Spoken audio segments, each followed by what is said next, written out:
Alors, bonsoir Samir, comment ça va Samir? Bonsoir Wissam, enchanté. As-tu passé un bon week-end? On va faire lui d'abord parce que là il a besoin de se défouler. Voilà. Ça va, un très bon week-end et Très toi? bon week-end. Très bien. Là j'arrive de Noisy-le-Grain et je vois le ça. T'as mangé des merguez et tout? Ouais, des merguez frelatées. Voilà. Eh ben, c'est pour ça qu'il est un peu. Voilà. Je suis en Il est un peu descente. excité. Je suis en descente. Et avant de présenter le grand invité, on a le petit invité. Romain. The small. Comment ça va Romain? The small guest. Est-ce que tu peux te présenter aux gens qui nous regardent? Alors, je m'appelle Romain. Bonjour Romain. Bonjour Romain. T'en penses quoi du pire? Question piège. Non, mais moi, je suis là parce que j'aime beaucoup Fabrice. Et j'aime beaucoup Wissam et j'aime beaucoup Samir. Merci. Ouais. Mais c'est surtout pour Fabrice que je suis là. Bon. Voilà, puis c'est la question des drogues, c'est une question qui m'intéresse. Et puis, bon, je peux dire que j'ai une petite expérience dans ce domaine. Et voilà quoi. Donc voilà, je suis venu débattre de ça. Ouais. ASUD, donc l'association que j'anime avec d'autres. Je ne suis pas fondateur, par exemple. Mais enfin, c'est une association qui est née justement pour casser ça. Alors pousse. ASUD. A-S-U-D. Autosupport des usagers de drogue. Voilà. Traduction de Self-Help of Drug User, parce que c'est un concept Self-help of anglo-saxon. drug users. Yeah. Ok. Yeah, man. Ok. Et en fait, l'idée, c'était que nous prenions la parole collectivement dans un nous, d'ailleurs. Et par exemple, moi, très, très rarement, je parle de ma vie personnelle. Ouais. En général, je donne mon avis sur les drogues qui sont basées sur une expérience personnelle, mais surtout 25 ans d'expertise. Mais on est devenus aussi les représentants officiels des drogués en France. Ouais. Et ça, c'est une espèce de piège.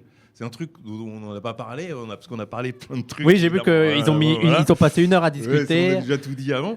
Mais c'est vrai que ça, c'est une forme de piège parce qu'on devient du coup une espèce d'alibi d'une société hyper répressive contre les usagers. Et j'espère qu'on y viendra très vite. Oui. On va À y mon avis, venir. cette on va y répression cache aussi Le une mur, répression contre les L'affaire quartiers. du mur. On va en parler. Voilà, Ouais. contre les quartiers. On a le temps. Ce qu'on appelle les quartiers populaires. Mhm. Et donc, du coup, nous, dans la réduction des risques, dans le jargon. malgré nous, on devient les gens qui sont consultés pour dire quand il faut faire parler les drogués, clac. À Sud, ils disent leur truc, de toute façon, on s'en fout, tout le monde s'en fout. Ils disent toujours la même chose, il faut dépénaliser. Puis après, c'est les médecins et les gens sérieux qui reprennent la parole. Et la police. Parce que c'est quand même la police qui traite l'essentiel des drogués en France. Voilà, je suis très bavard. Ah Non, ouais, mais franchement, il y a le temps, on a le temps de nous va très développer. bien. Ça nous Ouais, va ouais. très bien. Il y a une première question pour toi. Il en dit quoi, Marx, de fumer des wages? Ah bah ouais. On parlait de ça tout à l'heure, il y a l'opium du peuple, quoi. Qui est assez quand même paradoxal, parce que l'opium, dans la vision de Marx, c'était quand même aussi une manière de sortir de sa condition... De supporter la de condition. supporter sa condition prolétarienne. Donc il y a cette ambivalence, un échappatoire et en même temps un espèce de bricolage existentiel qui permet... Je pense que c'était pas une...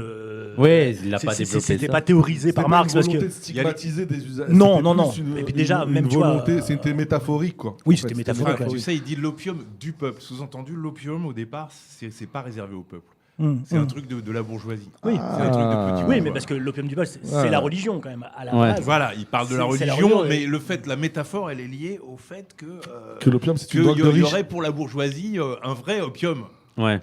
Et que, en l'occurrence, c'est pour ça que les marxistes, souvent, ont ce discours un peu péjoratif, quoi. D'abord parce qu'ils disent que ça empêche la révolution, puis il y a le même sur l'alcool, on en a parlé tout à l'heure, pour Hello l'ouvriérisme. Goldie Gringo. Non, mais alors t'inquiète pas si des fois on dit bonjour à quelqu'un. Ouais, ça d'accord. arrive. Voilà. Ouais. Mais après, péjoratif aussi parce que c'est un truc de bourgeois, Ouais, sous-entendu. ouais. Non, mais il y a un truc paternaliste, effectivement, tu vois. Alors c'est pour ça... Bah, c'est le même rapport avec la religion, mais là c'est un peu en mode, si vous voulez qu'ils arrêtent de se droguer, faites en sorte qu'ils aient une meilleure condition sociale. Oui, c'est ça. Ce qui est le discours habituel, et ce que le discours que j'avais moi en fait, que me connaissant pas, et je me disais que l'approche la plus progressiste entre guillemets, ce serait de dire ils se droguent parce qu'ils sont dans la merde, si vous voulez plus qu'ils se droguent, Soyez aidez-les plus dans la à... merde. Et le marxisme Tu vois a ce même... un marxisme un peu vulgaire, comme ça, a la même... perspective sur la religion, tu vois. Ouais, bah oui. Je veux dire, la C'est religion Marx, est un ouais. pis-aller, on change les conditions sociales, et le prolétariat n'aura plus besoin. Ce qui est aussi faux dans le cas de la religion, entre parenthèses. Ouais. Oui, parce que des structures anthropologiques Non, beaucoup mais après, plus. non, mais le marxisme, ça reste Après, un ouais, outil. après, chacun a le droit de développer son approche. Mais ça se discute en tout cas. Ça se discute. C'est-à-dire que c'est vrai que peut-être dans une conception, la conception originelle, peut-être que c'était ça de manière assez radicale. Et peut-être qu'aujourd'hui, avec certaines évolutions, il y a peut-être d'autres éléments de compréhension qui arrivent. Mais on peut toujours, aussi bien pour la drogue que pour la religion que pour d'autres choses, on peut se dire, voilà, si on est mieux dans sa vie, on aura peut-être moins besoin de ça. Mais c'est un point de vue, quoi. La grande différence, surtout, c'est qu'il y a une consommation de masse de drogue, si tu veux, qui au 19e siècle, c'est vrai que c'était un truc de l'élite. Tu vois, c'était un truc de la bourgeoisie. Sauf l'alcool, quand même. Bon, après, il y a... Sauf l'alcool. L'alcool a toujours non, mais là, été je parle très ancré. des drogues qui sont aujourd'hui illicites. Après, il y avait des consommations Il y avait un côté chic, au quoi. C'est ça Maghreb que tu veux dire. ou en Extrême-Orient, et que connaissaient les coloniaux. Les colonisateurs. Les colonisateurs, voilà. Et les Comme gens le qui kiff, revenaient. les trucs comme ça, quoi. Ouais. Et les anciens colonisateurs qui revenaient, il y avait des fumeries d'opium, par exemple, pour les anciens de l'Indo. Tu vois, qui ont duré jusque dans les années 60. Ça, c'est très intéressant, mais la question de la drogue et de la massification de la drogue est terriblement liée. C'est pour ça que le marxisme est quand même intéressant dans ce cas-là, à le marché mondial, la construction d'une forme d'industrialisme. Voilà. Pour inonder les marchés de drogue, il faut aussi avoir les moyens de production de la créer, quoi. Et moi, il vient sur les grosses données. Parce que je suis pas sûr que ce soit si vrai que une ça. analyse Je pense que anticapitaliste. c'est vraiment plutôt la génération profiter de la vie, quoi. La génération qui a... Flower Power, tu veux dire? Ah ouais, qui s'est explosée aussi avec le cul, qui a parlé de la condition des femmes, qui a parlé de la condition LGBT. Et la drogue, c'est le seul truc qui est resté sous le boisseau, si tu veux, au niveau des droits. C'est pour ça que... Tout à l'heure, on parlait du sous-titre d'Asud. À une époque, c'est un journal aussi, Asud, avant tout. Hein. C'est d'abord un journal qui a été créé pour faire face à l'épidémie de sida. Donc ça, je le dis toujours parce que c'est important. Ça, je ne sais pas aussi comment il faudra l'aborder, mais je pense qu'il y a eu Mais ça, je ne savais pas d'ailleurs. C'est un non-dit terrible de cette épidémie de sida qui est vu maintenant rétrospectivement aujourd'hui à travers l'histoire des LGBT, mais en fait, il y a l'histoire des usagers de drogue, et dans l'histoire des usagers de drogue, il y a une histoire de la communauté maghrébine énorme, qui est un non-dit, qui est passé sous le boisseau, qui est resté dans le comme un traumatisme dans les familles. Moi, tu vois, j'ai 50 balais, et tous les grands, tu vois, les premiers grands de mon quartier, de ceux qui auraient aujourd'hui, on va dire 65 ans, entre 55 et 65 ans. Nés dans les années 60, c'est ça? Nés dans les morts, sida, Overdose. hôpital psychiatrique, hépatite. C'est une hécatombe. Voilà, mais moi, dans mon petit quartier, qui faisait quelques centaines de logements, là, tout de suite, je pourrais te faire une liste de 30 personnes. Tu vois, Samir, tous les gens à qui j'en parle me disent la même chose.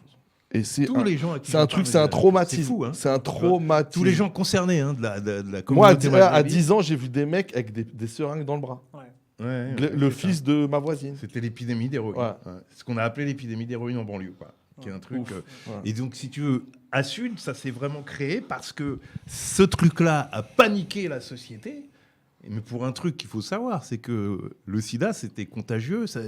En période de Covid, c'est intéressant de dire ça. Les homos, ils étaient censés se contaminer entre eux. Les toxicos, c'était contamination de l'ensemble de la société. Pour un truc qui paniquait les gens parce qu'ils disaient ça va se diffuser partout, il va y avoir des millions de morts. Et donc, il faut faire quelque chose à tout prix. Et ils savaient, parce que les anglo-saxons avaient déjà commencé à faire ce qu'on appelle la politique de réduction des risques, c'est-à-dire de donner de la méthadone, de donner des seringues gratuitement, etc., qu'il y a une méthode qui marchait, mais qui était contradictoire avec la prohibition, contradictoire avec faire la guerre aux drogués. Et donc, c'est ça qui a permis la création d'une association de drogués, qui s'appelle Asud. Voilà. Et sinon, jamais, au grand jamais, ils auraient autorisé des drogués à se mettre en association et on leur donnait des C'était subventions. purement opportuniste de leur part, quoi, en tout cas. Ouais. Bah, c'était le réalisme, mais c'est un des réalismes de technocrates en même temps. Hein, parce que t'as aucun gouvernement qui s'est vanté d'avoir fait ça. Hein. Alors nous, on a bien vécu pendant longtemps, je le reconnais, aux grandes dames de Valeurs Actuelles d'ailleurs, qui à un moment ils dénonçaient toutes les subventions qu'on avait. On avait beaucoup plus à l'époque. Et c'est dommage qu'on ne soit pas connu plus tôt. Hein. Bah ouais, mais il en reste un peu quand même. À la preuve, on a des locaux. Voilà. Non, mais sérieusement, c'est uniquement cette panique du sida qui nous a autorisé à exister et à dire des choses. Donc le slogan, je reviens à ce que disait, le journal des drogués heureux. Donc ça, ça serait incompréhensible sans le sida. Parce que c'est contre la loi. La loi dit on ne doit pas présenter les drogues sous un jour favorable. Et donc ça, c'était un clin d'œil à un livre que tu connais, des livres d'Oliver Einstein, Il n'y a pas de drogués heureux. Et nous, on a toujours prétendu que les drogues, c'est un truc que les gens prennent pour améliorer leur vie. Mais comme quand on boit un coup, ça pour le coup... Dans le micro, Fabrice. Quand on fume un spliff aussi, quoi. C'est pas un truc qui pour rendre malheureux, c'est pas vrai. Les histoires de drogués, c'est plutôt des histoires de rigolade en général. Et surtout que, mais je pense que c'est ce qu'on te dit souvent, c'est que dans d'autres cultures, comme tu as dit, là, c'est peut-être pour... aujourd'hui, dans le monde ouvrier, dans les classes populaires, c'est pour supporter la souffrance, mais à travers l'histoire et dans d'autres cultures, c'est pour accéder au bonheur, pour accéder à d'autres mondes, pour accéder à... C'est pour baiser. Non, mais c'est pour avoir des relations sexuelles, c'est pour rigoler, c'est des histoires d'amitié, c'est des histoires de partage, c'est des histoires de voyage jusqu'au bout de la nuit avec des potes. C'est tout ça, en vrai. Toutes les drogues. Tu peux pas comprendre, si tu n'as qu'une vision ultra négative de ce qu'est la drogue, tu peux pas comprendre. Tu vois, il faut avoir un peu une vision dialectique de ces questions-là. Tu vois, tu peux pas. Autrement, tu pourrais pas comprendre pourquoi il y a tant. Pourquoi ça marche, quoi. Pourquoi il y a tant de gens qui consomment. Je veux dire, si c'était complètement négatif, personne n'est dans un registre de besoins purement négatif. Donc, il y a quelqu'un qui pose la question qui dit donc la drogue c'est convivial. Mais le problème déjà c'est que c'est des drogues. Voilà. Déjà, ça commence par ça. Ouais, parce que c'est le truc de parler, c'est souvent le problème. C'est la drogue. Voilà. La substantialisation d'un grand produit comme ça. Et voilà, il faut toujours rentrer un peu dans le détail. Parce qu'en fait, la consommation, enfin, le fait pour un consommateur, un futur consommateur, d'aller vers telle ou telle drogue, ça répond à différentes stimulations, différentes motivations. Non, mais moi je pense que déjà que c'est universel de prendre une substance psychoactive qui c'est vraiment un truc qui fait l'être humain.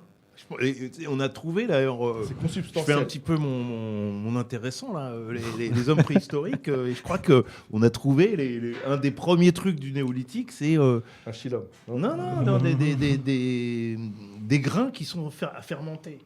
D'accord. On fait fermenter une boîte, comme la bière. Comme la bière, ouais, comme le houblon. En fait, la bière, c'est la première drogue. Et donc, dans un truc de civilisation, quoi. Ouais. Donc, c'est vraiment... c'est pour répondre à ta question. C'est un besoin propre à l'être humain pour, effectivement, faire tout ce que j'ai dit tout à l'heure, c'est-à-dire améliorer sa relation à l'autre. C'est pour ça de le voir d'un point de vue... c'est les drogués ou c'est les autres. Non, c'est tout à chacun. Ouais. C'est tout à chacun qui est un moment. Dans le chat, il sauf Wissam. Sauf Wissam, voilà, mais qui est la grande exception. Il y en a qui disent que même les animaux, ils se droguent. Je ne savais pas ça. Ouais, bon, après, oui. Non, mais sûrement, mais après, si tu veux... Non, mais c'est parce que ces genres de trucs, là, maintenant, on le dit toujours à propos de... par exemple, les homos, alors on va trouver... Les homos et même les animaux, c'est quand même... tu vois, il n'y a qu'à voir les chiens. Non, mais bon, non. Là, on parle d'un truc de civilisation. C'est pour le voir sous l'angle des droits de l'homme. Parce qu'en fait, c'est ça, notre histoire, c'est vraiment une histoire de droits humains.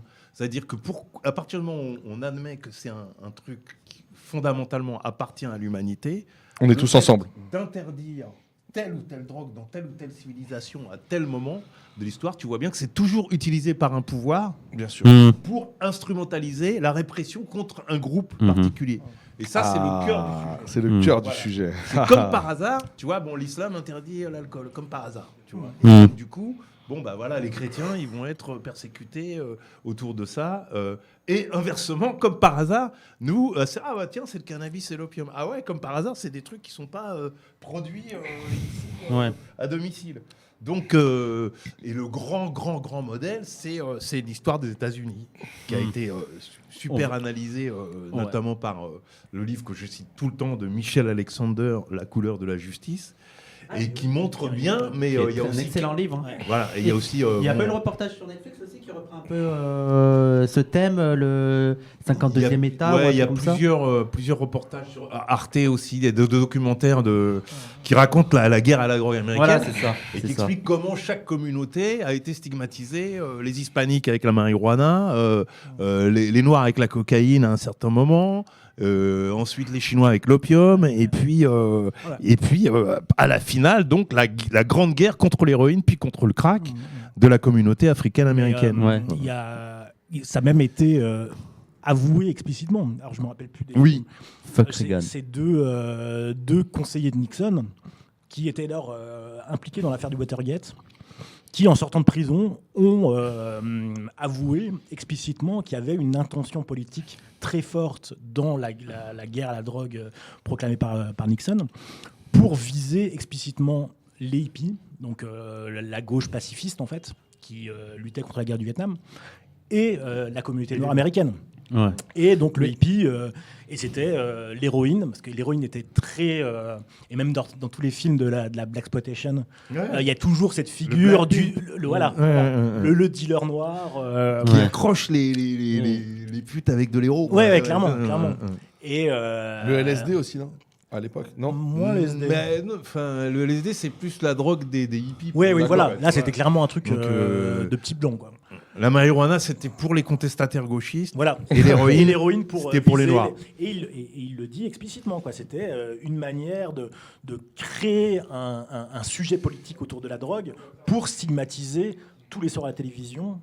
Et il le les dit noirs, comme ça, d'ailleurs. Il le dit comme ça. Il le dit cynisme tous les incroyable. soirs au journal télé, dire que les noirs vendent de la drogue. Et ça ne peut pas ne pas résonner à des oreilles françaises. C'est clair.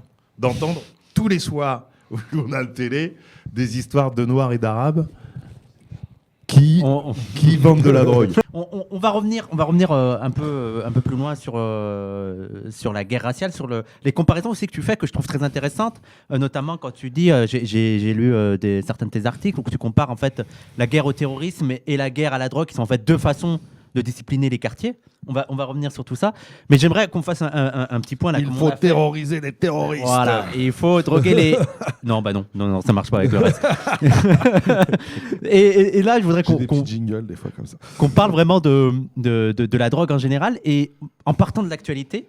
Et notamment, là, l'actualité qu'il y a en ce moment, c'est le mur de Pantin. Le mur de Pantin, où on a vraiment construit un mur pour rejeter un peu les... En saison 1, il y avait le parc des Halles. Mais en fait, là, ça fait quelques années, et surtout, j'ai l'impression que ça s'accentue avec l'arrivée de Darmanin au pouvoir. C'est la colline du crack. Voilà, c'est ça. Tu vois, la saison avant moins 1. Déjà, il faut partir d'où ça vient quand même. C'est quand même l'exclusion, le démantèlement de la colline du crack à Porte de la Chapelle. Tout à fait. Porte de la Chapelle, qui vient quand même de... C'est pour ça qu'il y a quand même un truc très lié à des politiques urbaines, et parce que on a fait ça pour les Jeux Olympiques 2024. Non, c'est 24. 2024. Donc, je ne sais pas exactement s'ils veulent faire là-bas, mais je crois qu'il va y avoir un village olympique ou il y a pas mal de petites choses. Il y aura pas mal. C'est ça. Donc il y a quand même ils tout veulent un. rénover beaucoup, Voilà, il y a un truc de rénovation urbaine, et ça a vraiment été le début de l'espèce d'errance de ces consommateurs de crack qui au début ont été à Éole. Et puis maintenant, ils se sont fait virer il y a quelques jours. Ils étaient d'abord à Stalingrad. Oui, mais Stalingrad, c'était avant même. Mais déjà. je pense que c'est parce qu'ils ont été chassés de Stalingrad qu'ils ont été mis à Éole. C'est la mairie de Paris qui les a poussés vers Éole en disant qu'il y avait une bonne idée, en disant oh bah oui, on va les mettre là, comme ça. Ça rebaptisé Staline Crack. Ouais, parce que Stalingrad, là, quartier super bobo maintenant, tu vois. c'est quand même pas. C'est en gentrification. Regarde, quoi. maintenant. Oui, c'est en gentrification, regarde, mais c'est pas. Tous les efforts qu'ils font ça va pour, vite, ça tu va vois, vite. pour attirer Ça justement va vite. les familles le dimanche. Ouais. C'est ça en fait, tu vois, tous les cafés, la rotonde là, qui est devenu un truc super classe. Ouais. Bon, en fait, À Stalingrad, revenir. c'est le lieu des craqueurs. Ils ont fermé Tati. depuis 30 ans. Oui, clairement. Les mecs, Ils ont ils fermé viennent là Tati. depuis 30 ans. Tu vois. Ils étaient là avant les bobos. Ouais, c'est ça. D'accord, donc c'est les Sauf que- bobos qui ont c'est colonisé exactement ça, l'espace. c'est exactement ce que tu dis. Et avant, c'était moins bourgeois. Donc finalement, ça fait 30 ans que les gens ils se tapent des craqueurs en bas de chez eux. Et donc, Non, mais tu sais, quand même, comme autour du parc Éole. Tant qu'ils faisaient chier des pauvres, ça faisait chier personne. exactement Et ça. Mais attends, Non, mais là, on la dit drogue les dans le choses 18e, maintenant. toi qui as l'air de bien connaître. Pas la le drogue dans le 18e, mais la 18e, drogue. Rue Ouais. Mira. Rue Mira, c'est là où ils font les prières de rue. Bah voilà, avant, qu'est-ce qu'ils faisaient Bah, je sais pas. Les drogues de rue. Voilà, c'était les mots doux avec le crack et les vendeurs d'héros. Et moi, ma génération, elle avait pécho de l'héros à Barbès. Quand ils savaient pas où trouver un plan, t'allais à Barbès, t'étais sûr de pécho. Et là, je peux te dire, il y avait des riverains aussi, quoi, à l'époque. Ouais, tu vois. sûr, ouais. Mais tout le monde s'en foutait des riverains de l'époque. Bah, on va Tu vois. parler de ça. Merci à Yasbel pour l'abonnement. Il y a quelqu'un qui parlait de salle de shoot, on va en Fils du parler. Il y a aussi Craquette. On parlera aussi des termes à utiliser et tout. Et donc Ouais, parce que moi, voilà, je parlais de. Je me disais drogué, c'était peut-être moins violent que Craquette, mais même drogué, ça peut être. Nous, on dit en termes de provocation, mais quand nous on dit drogué, c'est comme quand les Noirs ils disent nègre, quoi. Ouais. D'accord. Tu vois. Il y a un truc moi, j'ai pas le droit. Il y a un truc de. Bah, toi non. Moi, je suis pas dans la. Non, nous on dit consommateur en fait. Consommateur de Le drogue. terme politiquement correct pour Ouais. nous, c'est consommateur. Après, D'accord. on n'est pas dans la police de la parole, tu vois. Auquel Ouais, truc, ouais. Je rigole. Et donc tu disais, tu refaisais l'histoire du. Ouais, je refaisais l'histoire là, mais. On était assez. Bah oui, bah voilà. Maintenant, alors moi, justement, le mur de Pantin, parce que je sais que maintenant ils sont installés au parc de la Villette. Il y a un square de la Villette où ils sont installés. Et c'est la séparation. Derrière, c'est Pantin quand tu. Derrière, c'est Paris, je pense. Non, Non, derrière, c'est c'est Pantin. C'est pas Aubervilliers. C'est ça, ouais. Derrière, C'est c'est pour ça Pantin. qu'ils ont fait un mur. Derrière, c'est d'ailleurs. Pantin. Mais alors, ce mur est complètement ridicule. Ah Parce bah que, c'est de la folie. non, mais en plus, ils ont fait un mur qui fait, je sais pas moi, on va dire 50 mètres, ou je dis peut-être n'importe quoi. Mais en fait, ça sert strictement à rien. Bah, parce que tu évidemment. peux passer à côté. Bah, Mais il les traite. En fait, moi j'ai vu ça, il fait, mais en fait, ils pensent que c'est des zombies. oui, voilà, c'est Genre, ça. ils vont avancer sur le mur, ils vont se bloquer. C'est J'étais des là, poules. j'ai fait, mais. À mon avis, C'est des poules, tu vois, qui sont. l'idée c'est qu'ils voulaient pas que les gens s'installent dans le tunnel, je Dans le pense. tunnel, déjà, ouais. pour Ah ouais, filer, ok. pour, Ouais, parce que effectivement, pour- les gens ils sont pas à l'abri de la pluie Ouais. et donc forcément il y aurait un c'est tunnel. un inconfort. Ils se seraient mis là, Ouais. comme il y a eu à Rosa Parks. À un moment, ils étaient ceux qui connaissent, il y a un tunnel. Rosa aussi. Park, la porte d'Aubervilliers. Bah, Ouais, pas très loin c'est à ça. côté, c'est pas très loin. Juste Ouais. à côté, il y a un D'accord. tunnel aussi. Ils étaient installés là. Mais enfin bon, moi je suis très gêné avec la question du crack. D'abord parce que nous, on parle pour nous, donc pour nos consommations. Donc nous, on n'est pas des usagers de crack. Et c'est là pour le coup, il faut être un peu sérieux parce que c'est des gens qui sont en très très grande souffrance en Mhm. général. Enfin, surtout ceux qui restent sur place là. Moi, j'ai débattu avec une riveraine là, sur Mediapart. Le premier truc que je lui ai dit, je comprends évidemment que médiatiquement, c'est à vous qu'on donne des micros, etc. Mais enfin, soyons un peu honnêtes. Si demain, on te demande à passer 24 heures dans la peau d'un craqueur ou d'une craqueuse, 24 heures dans la peau d'un riverain qui habite au rez-de-chaussée, qui en a 30 ans, il n'y a pas photo. Hein. Moi, je choisis tout de suite le riverain. Tu vois. Donc, c'est incomparable. Enfin, c'est même indécent. Quoi, Parce que lui, il sait que ça va s'arrêter à un moment donné. Alors Bah. que celui qui prend du crack, ça va peut-être jamais s'arrêter. Non, mais en plus, c'est pas. Il faut comprendre ça. C'est pas celui qui prend du crack. C'est celui qui est dans une histoire de grande précarité, avec des histoires. Les travailleurs sociaux qui étudient ça, tu as toujours des histoires de violences sexuelles. Bien sûr. Bref, c'est pas n'importe qui se retrouve. Le micro, là. Fabrice. Ouais, tu Pour veux bien dire comprendre. qu'il faut pas le réduire. Exactement, en disant, le crack, ça vient. Ouais, non, mais Et c'est je bien, vais te c'est dire, bien. Même souvent, je me dis, nous là, demain, pour des raisons X, Y, on se retrouve à la rue. On se retrouve à galérer, à dormir dehors. Bien sûr. Moi, je ne nous donne pas un mois avant qu'on se retrouve. Et à pochetronner et à prendre tout ce qu'il Mais y a ça, c'est sûr. pour essayer Bah, de souffler. sortir un peu Mais de c'est cette comme avec vie de merde. Quoi, l'alcoolisme qu'on dit tu dans. vois. Exactement. Voilà, c'est Exactement. Même D'ailleurs- je pense qu'il faut sortir de ce truc-là parce que. De ce alors, truc-là, c'est-à-dire. L'idée que c'est le du crack. lien, des problèmes de sécurité et du problème que ça pose aux riverains et de l'idée tout de suite au crack. Ouais. Parce que, alors je sais pas, je crois qu'il y a des chiffres qui ont été, mais il doit avoir un truc comme 40 000 consommateurs de crack Voilà. aujourd'hui en Ile-de-France. C'est ça qu'il faut dire. Et tu vois, 40 000, les gens au Parquéol et maintenant à la Villette, c'est 300-400 personnes. Là, il paraît que c'est 140 maintenant. Elle a Ouais, dit, Anne voilà. Sury, sous le Non, mais jour, voilà, elle disait c'est 140. une extrême minorité. Donc en fait, ce problème-là, c'est parce que c'est des gens qui sont dehors. C'est des gens qui sont dans une extrême précarité. Il y a plein de gens qui prennent du crack.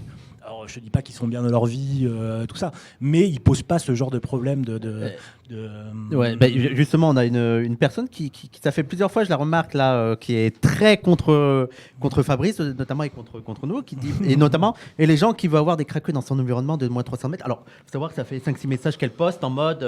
Voilà, Elle est insistante, la mais en personne. fait, en fait, ce qu'on se dit, le regard qu'on a sur ceux qui consomment du crack, c'est des mauvais SDF. C'est ça. C'est des mauvais SDF qui font chier, quoi. Voilà. Parce qu'on les voit Déjà trop, que les SDF font chier Ouais, parce que ouais, même ouais. s'ils ne consommaient pas de drogue, elle aurait pas voulu avoir des SDF. Bien sûr, Ouais. bien sûr. Mais là, elle a une raison de. Enfin, je dis Mais elle, c'est ça ça, peut être il. tout à fait. Elle a une raison de se plaindre, c'est qu'ils exactement ont. ça. Bon, après, et moi, je vais. Le mec a loupé même sa déchéance, tu vois. Non, mais attends, je vais me faire l'avocate du diable ou de la diablesse, là, je sais pas. Ouais. Mais parce que c'est vrai que c'est ce que j'ai tenté de dire à ces politiques-là. Les gens, si tu leur expliques pas l'histoire de la réduction des risques depuis 20 ans, le fait qu'on ait des politiques qui s'opposent à la prohibition en vrai, et que ça aboutit, tout ça, petit à petit, à une déconstruction de cette idée de la drogue. Si on le dit pas, si on fait pas des campagnes nationales sur le sujet, comment veux-tu que des gens Bien sûr. qui se retrouvent un jour en ouvrant une porte, qui voient 30 craqueurs devant eux, et on leur dit ah bah ça y est, on a la solution, on va faire une salle de consommation pour les aider à consommer. Comment veux-tu qu'ils comprennent? C'est impossible. C'est impossible. Ouais.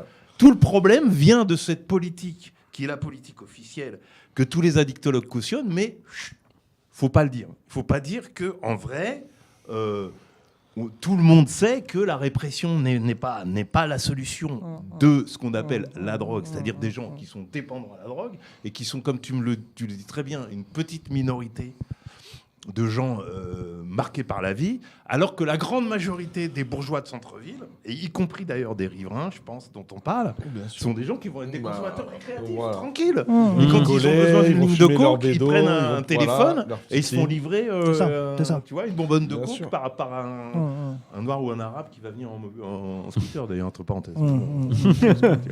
Non, c'est fou, quoi. Mais il y a, ouais, ce qui est vraiment problématique, c'est c'est de consommer dehors, quoi. Parce que tu habites dehors. Voilà. Parce que t'habites dehors. Donc c'est la consommation. Le problème, c'est Comme avec l'alcool. Pourquoi ils sont dehors, Mais voilà. attends, et en plus, les gens qui, souvent, ils sont aussi bourrés, on le sait très bien. Clairement. Donc, tu peux pas savoir tel comportement si c'est sous l'effet de l'alcool, sous l'effet du crack, et tout simplement sous l'effet de je suis dans la rue et je suis pas C'est bien. ça, c'est ça. Et je vous le dis. Et moi, je le redis à chaque fois maintenant. Avant, c'était les héroïnomanes qui arrachaient les sacs des petites vieilles. C'était un stéréotype. des Ouais, années clairement. 80. Ouais. Bah oui. Bon, alors, maintenant, c'est les enfants. Maintenant, les craqueurs, ils Ouais, c'est ça. C'est les devant mineurs vos enfants. isolés. Nous, c'était Les fameux petites vieilles. mineurs isolés, Ah ouais, c'est ouais. les mineurs isolés. Ouais. Mais nous, c'était les petites vieilles, quoi. Bon, enfin, sauf qu'à chaque fois, ce qui est stigmatisé, c'est une violence. Alors, effectivement, on n'est pas là pour excuser la violence. Je pense que des vrais programmes c'est comme dans The Wire Amsterdam. Ouais. Ils ont fait la ville réservée c'est ça. aux consommateurs de Des drogue. vrais programmes, ce serait que seuls les comportements violents soient réprimés par la police. D'accord. Encadrer, que la consommation et le deal soient encadrés de manière à ce que ce soit pas violent. Et là, Mais- les riverains, ils auraient au moins une partie des problèmes qui seraient C'est ça. Mais dans résolus. Amsterdam, est-ce que c'est vraiment la solution? Parce que quand on regarde dans The Wire,